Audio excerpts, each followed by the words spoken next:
Hola, mi nombre es Andrea Cagua y es un gusto saludarles y estar aquí hoy con Agustín Comoto y Carlos Camacho, que nos van a acompañar en esta conversación que hace parte del evento que el Instituto Colombo Alemán para la Paz Capaz llevó a cabo, llamado a 80 años de la liberación de Auschwitz, que nos deja la historia para el presente.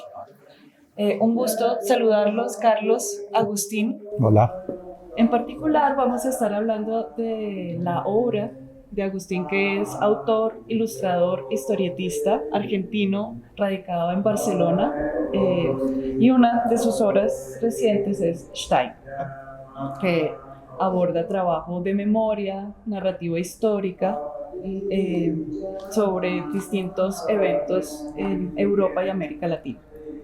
Pero quisiera, Agustín, que te presentaras tú. ¿Qué tal? Bueno, ya me han dicho el nombre, soy Agustín. Me dedico a la novela gráfica desde hace muchos años. He dibujado toda la vida y he explicado historias toda la vida.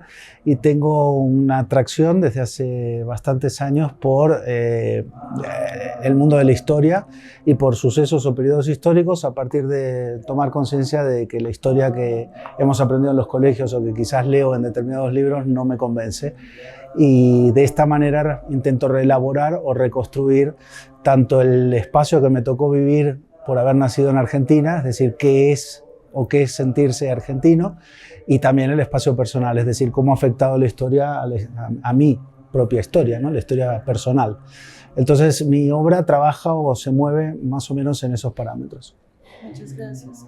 Y estamos haciendo este encuentro con Carlos Camacho de la Maestría en Narrativas Históricas de la Universidad del Externado.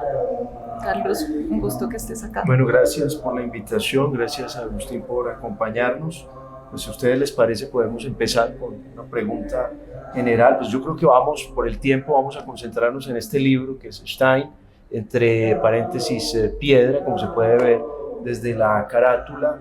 Es un libro bastante interesante que cuenta una historia dentro de otra historia, dentro de otra historia, en un formato, una estructura como de muñecas rusas.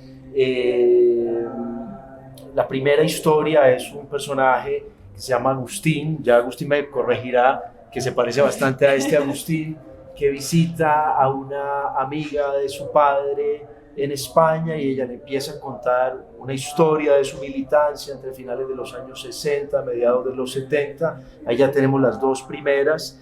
Y a su vez, esta mujer que se llama Andrea, que le dicen la turca, empieza a contar la historia de un inmigrante judío ucraniano en Argentina, y ahí ya tenemos una tercera historia que va a cubrir desde la Revolución Rusa hasta aproximadamente el final de la Segunda Guerra Mundial.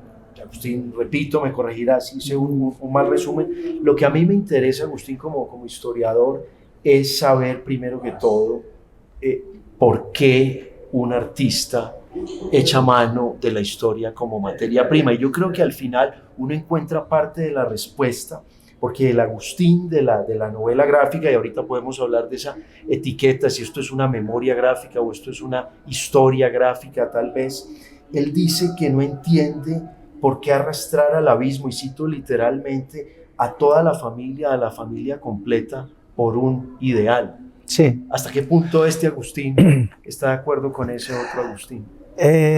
Vamos por partes. Primero, la atracción por la historia no me viene exclusivamente del dibujo, sino de la lectura. Es decir, recuerdo en temprana edad, es decir, a los 14 años, que me cayó entre las manos un libro que es el último libro que escribió Theodor Mommsen sobre los emperadores romanos, y lo devoré y me fascinó, sobre todo, no tanto la historia, porque la conocía por otros libros, sino la manera de explicar la historia. Entonces, siempre me ha acompañado la lectura histórica y el ensayo a lo largo de mi proceso creativo, y eso, sumado a que tengo pasión por la reconstrucción histórica, es decir, la documentación, mirar fotografías antiguas, tratar de interpretar, tratar de que los personajes sean de esa época y no del presente que a mí me toca vivir, es decir, algo muy vinculado con también mi otra pasión, que es el cine, ¿no? Mi narrativa se basa y se nutre de este tipo de cosas. Entonces, las novelas que yo he escrito donde participa la reconstrucción histórica, son un alivio a mi otra característica, que es la fantasía pura y dura, ¿no? Es decir, puedo meterme en narrativas de ciencia ficción sin ningún problema. Pero esto es una parte de uno de los Agustines que cohabitan dentro mío, ¿no? Por otro lado, refiriéndote a la frase que has citado del libro, digamos, el libro es producto, o la génesis del libro tiene que ver con una pregunta que me hizo mi hija hace mucho tiempo. Dice, ¿cuándo vas a explicar tu historia? Y siempre me quedé pensando cómo explicar mi historia, porque mi historia me cuesta explicarla. No me puedo asumir como otros autores que conozco. Por ejemplo, aquí en Colombia hay bastante trabajo al respecto, que hablan en primera persona y que cuentan de manera desgarradora experiencias personales con nombres y apellidos. A mí me cuesta eso, y tiene que ver incluso con la propia historia personal. Es decir, que he sido un infante y un adolescente que ha mantenido la historia familiar en secreto por seguridad personal, tanto de la familia como mía. Seguridad personal producto de la historia familiar que me tocó vivir, y es que, bueno, soy hijo de un militante político que devino guerrillero en la década del 70, un abogado, un sindicalista que devino luchador dentro de la lucha armada. Es decir, hubo una generación argentina que asumió que era necesario para que el país tome un cambio a su punto de vista correcto, el romper con la legalidad estatal y entrar en la lucha armada, ¿no? Es decir, siguiendo esos parámetros, eso condicionó de manera enorme a mi familia. Y la pregunta tiene que ver con eso, es decir, los ideales son cosas que arrastran a las personas a situaciones extremas, en donde también se ponen en juego ideales extremos que tienen las personas, como por ejemplo la seguridad de una familia o el futuro de una familia, tener hijos y crear una familia. Todo ese tipo de cuestionantes yo los tuve siempre en la cabeza a partir de eso, a partir de que en nombre de un ideal, ¿hasta dónde se puede llegar? Es una pregunta que siempre me he hecho, ¿no? Ay, yo quisiera preguntarte, Agustín, ¿cómo es esa experiencia de, bueno, pensando en narrar una historia, de articular lo personal con la historia política? Es decir, ¿cuáles son los retos o cómo te ayuda la historia política también a entender tu propia biografía? Y una colita de esa pregunta sería, ¿qué rol tiene el arte en esta conversación de lo personal y lo político, en tu caso? De acuerdo. A ver, yo creo que una de las preguntas más importantes que me hice en este libro es cómo fue la génesis de todo lo que pasó a nivel político en los años 70 en Argentina. Es decir, me preguntaba qué había pasado a nivel universitario en la generación de mis padres. ¿Qué pasó ahí? Entonces yo empecé a investigar no la parte quizás que genera el internacionalismo de la dictadura argentina, es decir, que todo el mundo conozca las barbaridades que pasaron, sino la previa. ¿Qué génesis tuvo todo eso, no? Quería entender, sobre todo porque delante mío, en mi familia, tenía hijos con edades muy parecidas, y quería hacer la comparativa entre lo que es tener 25 años hoy y lo que fue tener 22, 25, incluso un poco menos, en el año 68. Y me quedé frío, me impactó profundamente. Entonces ahí me di cuenta que había algo para poder narrar. Es decir, centré la posibilidad de que todo el libro tenga que ver con la génesis y no la barbarie. Es decir, cómo se llega a la barbarie. Eso es lo que me interesaba y me parecía un material o un punto de vista como mínimo original, o un punto de vista de autor que empieza a responder tu segunda parte de la historia. Es decir, creo que el arte tiene un acceso que los medios académicos no tienen a la historia, que es una parte de lo que ha pasado que tiene que ver con la cuestión sensorial, no tanto con la cuestión física. Es decir, por ejemplo, pongo un caso colombiano que es producto de haberlo hablado, me he quedado como impactado. Es decir, la toma del Palacio de Justicia en el año 80, y corríjanme, 85. Hay unos hechos fácticos, se pueden ver en internet, se pueden leer en Wikipedia lo que pasó. Puedo ir a una librería acá en Bogotá y comprar los 30 libros que hay tratando de explicar el hecho. Nada de todo ese esfuerzo intelectual y académico me va a devolver el resultado anímico que tiene una imagen producto de yo haberme encontrado con una víctima de eso y que me explique lo que pasó. Es decir, a mí eso me sensibiliza de una manera y tomando mis armas, que son la representación gráfica, puedo generar un discurso que evoca otro tipo de sensibilidad al respecto. A veces ese tipo de discurso, y no hablo en primera persona, sino cito al Guernica, por poner un caso, nada puede reflejar de una manera más impactante lo que pasó en Guernica como ese cuadro. Una persona puede comprar cualquier libro que explique que fue un domingo, que fue el domingo de mercado, que estaba planificado, que le echó la culpa al ejército contrario, que el fascismo bombardeó. Todo eso lo pueden explicar muy bien, pero ese cuadro explica muchas más cosas que todo un texto argumentado de manera académica. Ese es el papel del arte. El arte es un arma cargada de futuro, como diría Celaya, un poeta. Agustín, yo tenía otra pregunta, pero usted me hace pensar, cuando menciona esto, desde ese acceso que tiene el arte, que no tendría, digamos, una historia más tradicional. Ese es un problema que nos interesa muchísimo en la maestría en producción de narrativas históricas en el externado. Yo quería saber, cuando usted está haciendo una obra, digamos esta específicamente, usted está pensando más o menos a quién quiere que le llegue. Eso sería por un lado. Y si ha habido una sorpresa entre esa expectativa que usted tiene y la recepción de la obra. Me pregunto yo, por ejemplo, si esto lo están leyendo, que es un libro reciente por lo que veo. Sí. No sé si ya llegó a Argentina, no sé si usted ha tenido, si ha habido reseñas, si le han escrito, si lo han entrevistado, porque esto es una historia que no es solo argentina, pero es el centro de la historia, el eje de la historia es Argentina. ¿Cómo ha sido esa recepción? A ver, vuelve a repetirme la primera parte. No, lo primero es la expectativa frente al público. Usted piensa de acuerdo. a quién le quiere hablar, porque entiendo Genial. que usted en un momento de su carrera usted se ganó el premio A la orilla del viento, que entiendo que es un premio que está enfocado en públicos más jóvenes, en públicos infantiles y jóvenes. Aquí no sé si estamos en el mismo... Vamos a ver, a nivel editorial es un libro para adultos. Pero yo no parto de la base de que sea un libro para adultos o para niños o para adolescentes. Yo parto de la base de que mi primera regla fundamental como autor y como creador gráfico es no tratar al lector como un imbécil.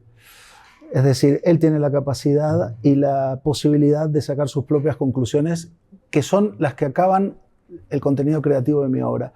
No entiendo mi obra como una cosa cerrada. El verdadero autor del trabajo que yo hago es el lector. Él es el que va a cerrar el camino del libro. Mi libro es un libro abierto. Cualquier cosa que yo haga, mi intención es abierta. Yo no acabo el trabajo, lo acaba. En este caso, tú has acabado mi obra y has sacado tus conclusiones. Eso le da, a mi modo de ver, una riqueza enorme al arte o a la narrativa, ¿no? Es decir, los libros son de los lectores, no de los escritores. Y siempre he pensado de esa manera y es una postura política al respecto, ¿no? En relación a la aceptación del libro o no, bueno, he tenido diferentes discursos. Por ejemplo, he tenido bastante feedback o retorno crítico en función de ex revolucionarios o ex militantes o personas cercanas al entorno de lo que fue el partido político revolucionario en el cual militaba mi padre, ¿no? En muchos casos fue bien valorado porque hay un esfuerzo muy grande por tratar de representar cosas que a priori no son importantes en una narrativa lineal, pero para mí sí lo eran, como por ejemplo la cuestión de la juventud extrema que tenían los militantes, sumado con mi trabajo o mi manera de ver lo que es ser joven, es decir, las atracciones físicas, la ropa, la música que escuchaban. Es un libro con música, la música que escuchaban, por qué había diferencias ideológicas en la música que escuchaban, cosas por el estilo, ¿no? ¿Qué significa que todavía sigue siendo demasiado burgués y que necesitas proletizarte y por eso le conseguían un trabajo en una fábrica a una persona de clase media que estudiaba en la Universidad de Derecho?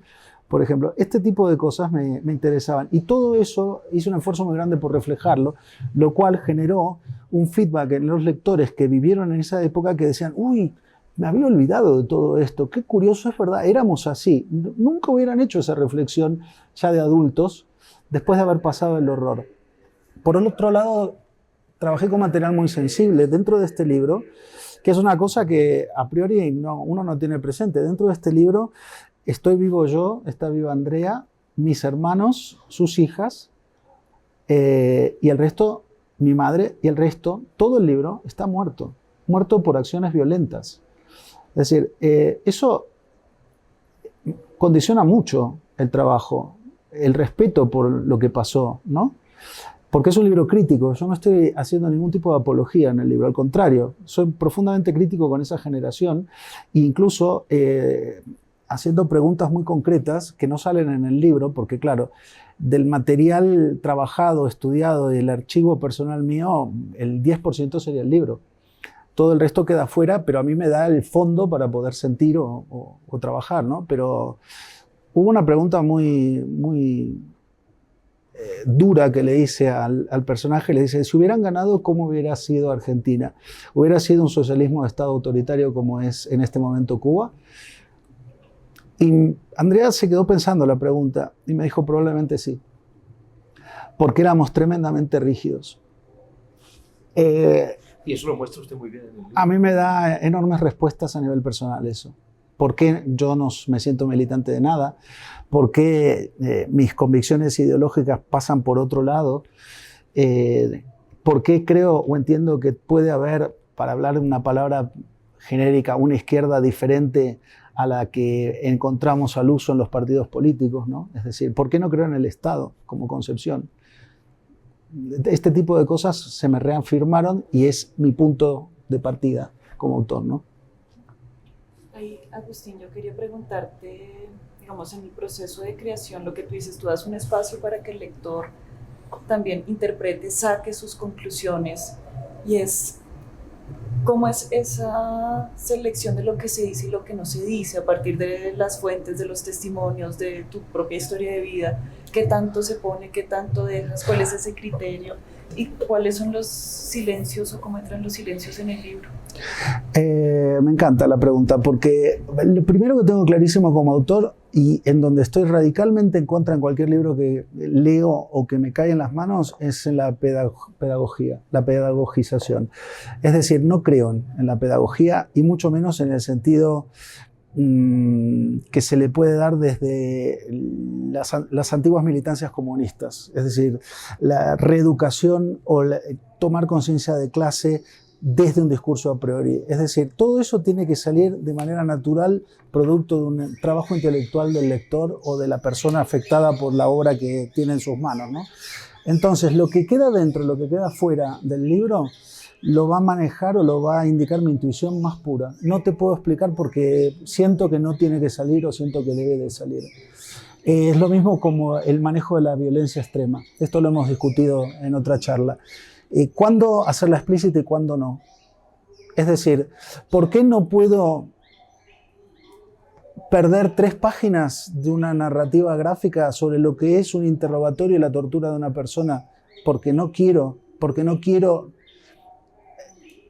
profesionalizar o hacer natural un hecho aberrante y cruel. ¿Y por qué me tomo el trabajo tan enorme de dejar 2 y 3 páginas de miles de cadáveres helados en la gran retirada roja en la Segunda Guerra Mundial, ¿no? ¿Por qué hago eso tan extremo ahí? ¿O por qué muestro de manera tan extrema cómo se limpiaba un campo de concentración porque sobraba gente? Y no lo hago en la década de los 70, ¿no? Bueno, hay intuiciones que me dicen que sí, y también hay espacios en donde mi profesionalidad me dice, detente porque te vas a hacer daño, ¿no? Para. Es una pregunta que no tiene una respuesta exacta. Yo creo que dejar la intuición por delante es lo que mejor marca la respuesta. La otra cosa es que el libro tiene un principio, una idea original, y todo el devenir del libro fue absolutamente inesperado. Es decir, me encontré con una historia dentro de otra historia y se fue dando de manera natural. Yo no hice un script del libro cerrado, bueno, no, esto es así, esto pasa así. Sí, me encontré con todo eso y el trabajo y la técnica de mi oficio permitió encastrar esta cebolla que es Stein. A propósito de lo que usted decide dejar adentro y dejar afuera dentro de este, ¿cómo llamarlo? Este guión abierto, flexible, hay algo que a mí me llama mucho la atención como hijo, como padre que lee un libro de estos, y es que usted de cierta manera quiere contar la historia de su padre, la época en que vivió su padre, en unas coordenadas muy específicas del tiempo y del espacio, pero su padre no aparece sino esporádicamente. ¿Por qué? Es una gran pregunta. ¿Y por qué el personaje es una mujer y no un hombre cuando estoy mucho más cómodo narrando como el género que soy? Y me meto en un berenjenal peligroso poniendo en boca de una mujer cosas que no sé cómo se articulan. Porque es mi máscara, es mi disfraz, es la manera de poder asumir cosas que me cuesta mucho asumir. Porque involucrar a mi padre en primera persona no podría soportar que él hable en una historia mía. De momento no puedo, es decir, prefiero dejarlo donde está y de la manera donde está. Él no tiene respuestas ahora porque no está, falleció. Entonces, yo necesitaba entrar de manera oblicua a la historia. Y sobre todo, siguiendo con cómo tratas a un lector, es decir, has leído el libro, puedes imaginarte perfectamente cómo era mi padre y no está. Ese es mi gol, mi triunfo. Es decir, y sobre todo, lo vas a crear de una manera mejor a la que lo puedo crear yo, porque tienes menos pistas y te vas a imaginar muchas más cosas de él. Y creo que eso es lo que a mí me importaba en este contexto. Es decir, es un poco una historia autobiográfica en donde he trabajado contando la historia sin que aparezcan los protagonistas. Yo quería mostrar esto. En el comienzo de la historia, Agustín viaja, es decir, él se mueve de un punto A a un punto B para poder empezar a contar esa historia. Mi pregunta es el camino contrario, ¿qué tanta distancia tuviste que tomar para poder entrar a este tema?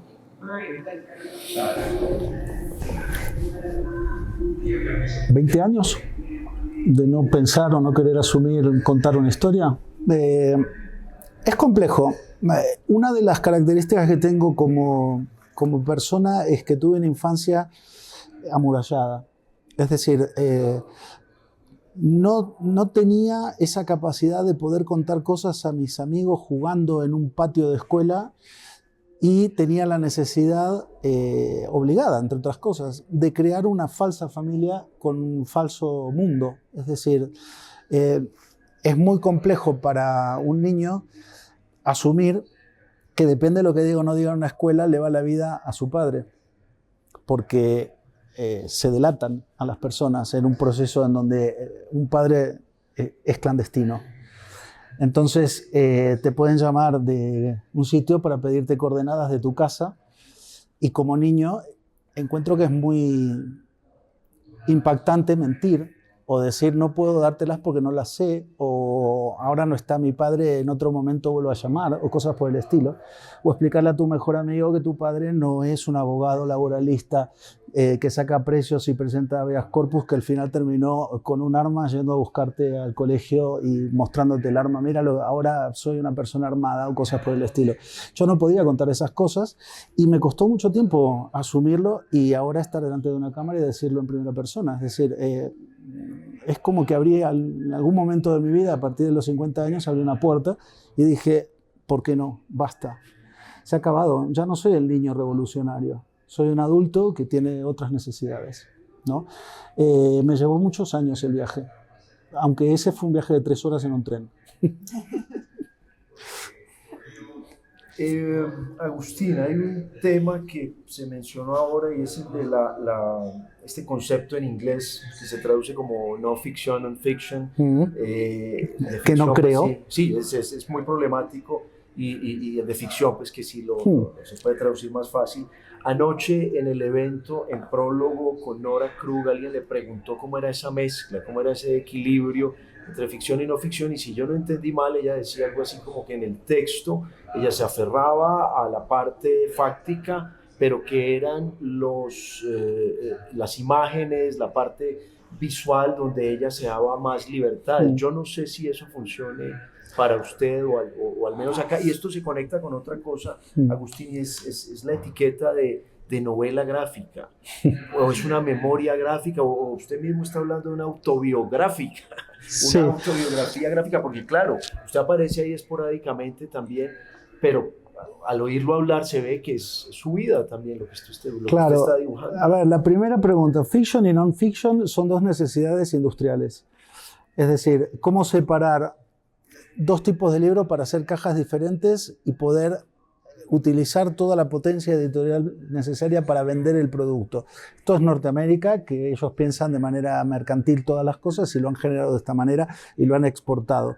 Yo me acojo a otra definición y ya la comenté en otra charla, es decir, a partir de Chantal Akerman, de la directora de cine belga, de origen judío, por cierto, ella lo definió muy claramente. Ningún documental es real, todo es ficción, porque desde que uno filma una cosa que ha pasado, pero desde su punto de vista, está ficcionando, porque la realidad pasó en el momento que pasó y las coordenadas geográficas de los espectadores son muy diversas. En un hecho traumático que fue espectado, como las Torres Gemelas, por ejemplo, por 20 espectadores diferentes, hay 20 documentales diferentes del hecho, es decir, todo es ficción. Yo no creo en ficción o no ficción, todo es ficción. Incluso la interpretación, la crónica de un diario está ficcionada porque hay un desvío a la hora de explicar las cosas, cosa que es normal. Eso por un lado. Y por otro, no me acuerdo la segunda parte de la pregunta porque me he extendido. El balance entre texto e imagen. El balance entre texto e imagen y el tema de la novela gráfica. Claro, y la etiqueta. Y la etiqueta. A ver, ayer con Nora hablábamos justamente de eso. ¿Cuál es nuestro público? Porque me ha pasado de ir a convenciones de cómic y ver como delante mío pasa gente disfrazada del capitán no sé cuánto, o de un personaje del manga y mira lo mío como si fuera una especie de objeto muerto, porque es que tiene toda la razón del mundo, porque mi material no es el cómic, mi material es el mismo material de un lector de cualquier autor sin ilustrar que exista. Yo hago novelas. Es gráfica porque en vez de hacer una descripción larga sobre el paisaje de una ciudad, le meto un dibujo. Pero mis diálogos son literarios, es decir, el mayor trabajo que hago es literario. El oficio de dibujante lo tengo, es evidente, pero yo escribo. De hecho, tengo un libro publicado sin dibujos. Quiero decir, para mí no hay una gran diferencia entre novela y novela gráfica, entendiendo la novela gráfica como esto que estoy tratando de definir, ¿no? Es decir, porque hay muchas. Y después que hay tantas maneras autorales como autores, es decir, yo trabajo con los mismos materiales que Nora Cruz. ¿Qué tiene que ver lo que hago con ella? Estoy preocupado por secuencias narrativas similares a como puede ser una película de cine clásica, una película de Truffaut o de quien fuere. Hago plano contra plano, traveling, no sé qué. Nora hace imágenes estáticas y llena de textos por todas partes y utiliza el dibujo con una narrativa absolutamente diferente. Es decir, es lo mismo que comparar un escritor con otro. ¿Qué tiene que ver el realismo mágico con el neorrealismo italiano en la literatura? Nada. Bueno, pues esto es lo mismo. Yo escribo novelas. Bueno, Agustín, Carlos, muchas gracias. Yo creo que podemos cerrar con eso. Bueno, muchas gracias por la entrevista. A usted.